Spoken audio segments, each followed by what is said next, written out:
Hello viewers, welcome back to Cash Pharma. आज हम discuss करने जा रहे हैं एंटीबायोटिक्स का दूसरा क्लास, दैट इज़ अमाइनोग्लाइकोसाइड्स। जैसे आपको पता है कि लास्ट लेक्चर में हमने कवर किया था, सपोज सेफेलोस्पोरिन था, उसमें बीटा लैक्टेमेज इनहिबिटर थे, उसमें एमाइनोबैक्टर्स थी, जो कि बीटा लैक्टम एंटीबायोटिक्स के जो ड्रग्स थे उन्हीं के पार्ट्स थे वो। ठीक, तो आज हम एक क्लास स्टार्ट करने जा रहे हैं जिसका नाम है अमाइनोग्लाइकोसाइड्स। ठीक, इसमें हम इसका मैकेनिज्म देखेंगे, इसके ड्रग्स देखेंगे यहाँ पे। ठीक, तो सब कुछ इसमें देखेंगे हम। चलिए करते हैं स्टार्ट फिर। Aminoglycosides are bactericide which work by inhibiting the synthesis of protein and by the misreading of mRNA. देखो, जो अमाइनोग्लाइकोसाइड्स हैं, दीज आर द बैक्टीरियोसाइड, मतलब बैक्टीरिया को किल कर देते हैं। ठीक, which work is by inhibiting the synthesis of protein and by misreading of mRNA. एक तो बैक्टीरियोसाइडल हैं ये। ठीक, दूसरी क्या करते हैं, दे इनहिबिट करते हैं किसको, प्रोटीन सिंथेसिस को। ठीक, सिंथेसिस ऑफ प्रोटीन को इनहिबिट करेगा and by misreading of mRNA, mRNA messenger RNA उसकी मिसरीडिंग, ठीक, वो भी यही करता है। उसकी वजह से फिर जो है क्या है कि प्रोटीन सिंथेसिस में दिक्कत आ जाती है, प्रोटीन सिंथेसिस इनहिबिट होती है, वो स्टॉप होती है। ठीक, so it contains two amino group which hexose ring which are linked with through glycoside bond and linkage. देखो, जो ये अमाइनो ग्लाइकोसाइड्स हैं, इसमें दो अमाइनो रिंग्स दो होती हैं। ठीक, अमाइनो रिंग्स होते हैं, या मतलब लेटर हमको क्या अमाइनो शुगर्स हम कहते हैं, वो दो रिंग्स प्रेजेंट होते हैं इसमें, जो कि किस रिंग के साथ होते हैं, हेक्सोस रिंग, मतलब 6 कार्बन वाली रिंग के साथ होती है वो, which are linked with through carbon glycosidic bond. ठीक, जो कि एक ग्लाइकोसाइडिक बॉन्ड से लिंक होती हैं ये दो शुगर्स, और फिर जो पहला वाला शुगर वो उस हेक्सोस रिंग के साथ बाइंड होगा। इन दरमियान इनके बीच जो बॉन्ड होगा वो होगा ग्लाइकोसाइडिक बॉन्ड, या जिसको हमने बोला ग्लाइकोसाइडिक लिंकेज। ठीक, so these drugs are broad spectrum antibiotics but they have greater activity against gram positive and gram negative than gram positive। ठीक, देखो हमने कहा कि एक होता है शॉर्ट स्पेक्ट्रम, दूसरा होता है ब्रॉड स्पेक्ट्रम। ठीक, ब्रॉड स्पेक्ट्रम जिसका एक ब्रॉड रेंज हो। ठीक, हमने कहा these are the broad spectrum antibiotics but they have greater activity against gram negative than gram positive. They are, मतलब ऐसे कह सकते हैं हम, इनकी एक एक्टिविटी है against the gram negative as compare to the gram positive. Gram negative के लिए ज़्यादा इफेक्टिव है ये as compare to the gram positive के लिए। ठीक, they mainly use as a gram negative antibacterial medications. ये मेनली यूज़ करते हैं ग्राम नेगेटिव एंटीबैक्टीरियल। मैंने आपको कहा अभी ऊपर, ज़्यादा इफेक्ट किसके लिए, ग्राम नेगेटिव के लिए इफेक्ट, दैट मीन्स कि जो मेडिकेशन होगी वो ग्राम नेगेटिव के लिए होगी। ठीक, they have also some undesirable side effects, particularly ototoxicity है या नेफ्रोटॉक्सिसिटी है, या रिस्ट्रिक्ट देयर सिस्टमेटिक यूज। ठीक, इसमें कुछ एडवर्स रिएक्शन भी कह सकते हैं हम इसको, या अनडिजायरेबल साइड इफेक्ट्स भी कह सकते हैं हम इसको, जो कि पहले दैट इज़ ऑटोटॉक्सिसिटी। ये वाली ऑटोटॉक्सिसिटी, ऑटो मतलब ईयर को होता है, मतलब इसमें आप हियरिंग की कुछ प्रॉब्लम आती है, मैंने लिखा नीचे किया मैं मेंशन, हियरिंग में कुछ प्रॉब्लम आती है। एंड नेफ्रो मतलब होता है किडनी। ठीक, दैट मीन्स किडनी में कुछ प्रॉब्लम होती है, उसको हम नाम दे nephrotoxicity. Restrict their systematic use, उनकी जो सिस्टमेटिक यूज है उसको रिस्ट्रिक्ट करता है। ठीक, now aminoglycosides bind with 30S सब यूनिट्स ऑफ राइबोसोम। ठीक, अमाइनोग्लाइकोसाइड्स क्या है, ये 30S राइबोसोम के जो यूनिट्स होते हैं, सपोज 50S होता है, 30S होता है। ठीक, ऐसे ऐसे यूनिट्स होते हैं इसमें। तो ये अमाइनोग्लाइकोसाइड्स ये बाइंड करेंगे 30S सब यूनिट ऑफ राइबोसोम के साथ। Due to misreading of mRNA incorrect amino acids are added.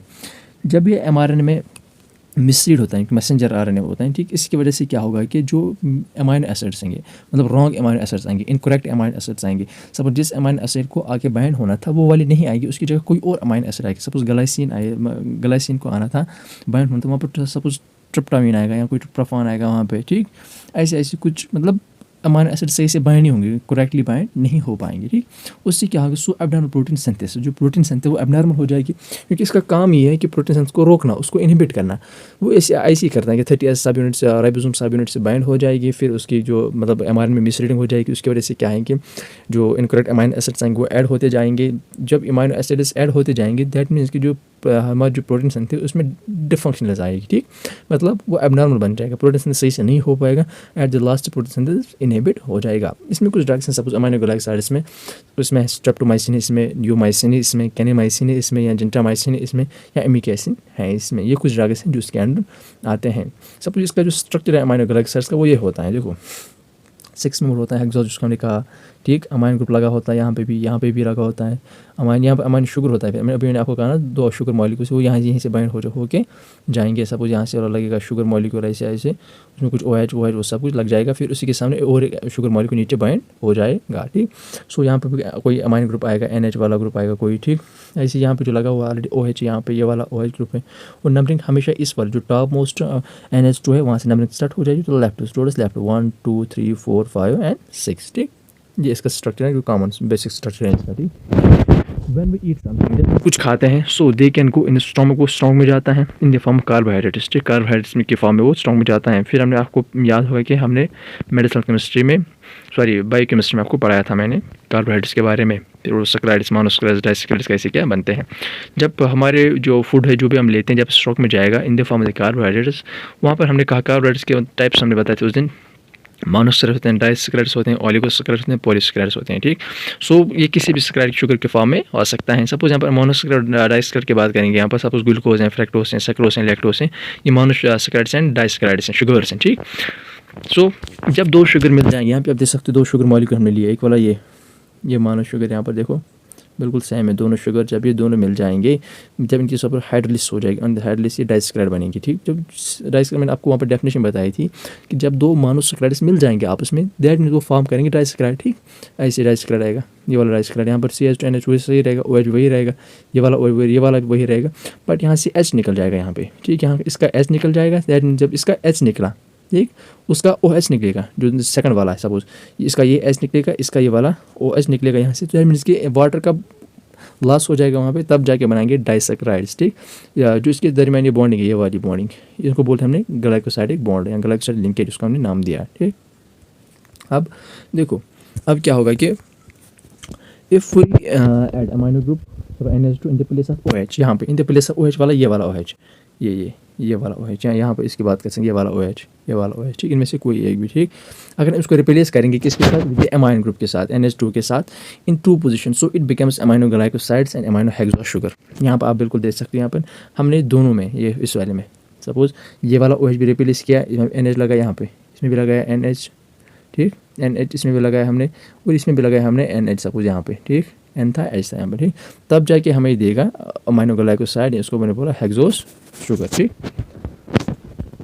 इसमें थोड़ी सी कॉमन चेंजेस, उतना है नहीं, बस बिल्कुल सिंपल CH2NH2 वही OH लाएगा, OH वही ग्लाइकोसाइड लिंकेज रहेगी, अमाइनो शुगर उसको नाम दिया अमाइनो ग्लूकोज, अमाइनो ग्लाइकोसाइड, ठीक।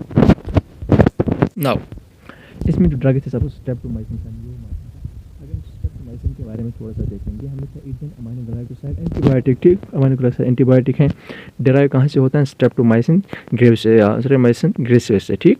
वहाँ से हम इसको सिंथेसाइज करते हैं या इसको हम ऑब्टेन करते हैं वहीं से, ठीक। अगर इसकी स्ट्रक्चर की थोड़ी सी बात करेंगे, यहाँ पर इसका जो स्ट्रक्चर है दैट इज ये इसका स्ट्रक्चर में देखो, यहाँ पे हेक्सोस लेंगे, जो मैंने आपको बेसिक अमाइनो मतलब ग्लाइकोसाइड के स्ट्रक्चर में हेक्सेन और 2 शुगर मॉलिक्यूल इसमें बाइंड है, ये स्टेप के इसमें यहाँ पे अमाइनो ग्रुप आया है, ठीक। यहाँ पे भी अमाइनो ग्रुप आया है, ये वाला अमाइनो ग्रुप लगा हुआ है यहाँ पे, और ये 2 शुगर्स हैं, अमाइनो शुगर्स आगे बाइंड हुए, और इस लिंकेज जो ये लिंकेज है ना, ये इसको हमने बोला इट्स अ ग्लाइकोसाइडिक लिंकेज, ठीक, ग्लाइकोसाइडिक लिंकेज, ठीक, इस वाले लिंकेज को। बाकी वही सेम ही है, अमाइनो ग्रुप यहाँ पे भी लगा है, यहाँ पे भी अमाइनो ग्रुप लगा है, नीचे शुगर 2 मॉलिक्यूल्स हैं, तब जाके वो बनाएंगे स्ट्रेप्टोमाइसिन। सो अगर हम इसके मैकेनिज्म की बात करेंगे, प्रोटीन सिंथेसिस इनिबिट करेगा, जस्ट लाइक कि जो अमाइनो ग्लाइकोसाइड्स की जो मेन फंक्शन वो है, ठीक, वे भी वही करेगा। उसके बाद इसकी यूजेस की बात करेंगे, टू ट्रीट ट्यूबरकुलोस, ये ट्यूबरकुलोस ट्रीट करने के लिए यूज़ किया जाता है, या अदर कोई इन्फेक्शन हो उनके लिए यूज़ किया जाता है, ठीक। सो अगर फिर इसकी और मैंने स्ट्रेप्टोमाइसिन के बारे में पूछा जाता है, इसके स्ट्रक्चर, इसका मैकेनिज्म पूछा जाता है विद अमाइनो ग्लाइकोसाइड्स के साथ। बाकी न्यूमाइसिन अगर आप ऐसे देख लोगे भी, कोई टेक्स्ट बुक में होगी वो, वहाँ पर थोड़ा सा देख लेना, एंड कैनियोमाइसिन के भी उतना पूछा नहीं जाता, बट फिर भी अपनी नॉलेज के लिए वो देख लेना। सो यहाँ पे आपका जो एंटीबायोटिक्स का दूसरा क्लास है वो खत्म हो रहा है। सो अब इसका और एक क्लास बचाएं, दैट इज टेट्रासाइक्लिन, उसका हमने मैकेनिज्म देखनी है, उसकी सार देखनी है, उसकी क्लासिफिकेशन देखनी है, वो हम नेक्स्ट लेक्चर में देखते हैं। मिलते हैं फिर नेक्स्ट लेक्चर में, टिल देन गुड बाय।